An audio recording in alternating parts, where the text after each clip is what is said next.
On m'a diagnostiqué une sclérose en plaques quand j'avais 18 ans, à la suite d'une crise neurologique. C'est comme ça que je suis rentré dans l'univers du cannabis thérapeutique.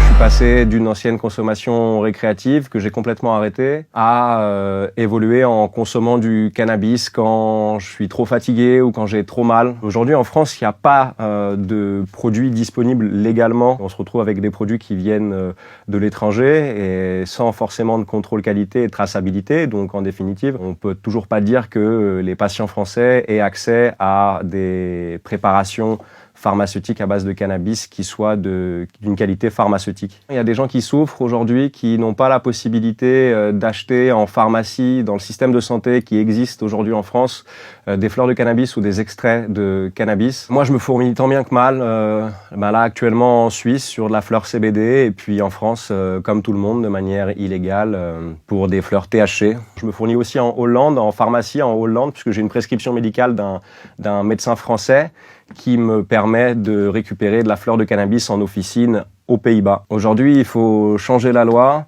et permettre la mise sur le marché de fleurs de cannabis et de la distribution en pharmacie. Pour ceux qui n'ont pas une consommation que thérapeutique et récréative, donc pour tous ceux qui consomment du cannabis, dans tous les cas, il faut veiller à faire attention à ce que l'on consomme et à comment on le consomme, et que la combustion, c'est le cancer. Donc si vous consommez du cannabis, pas de briquet.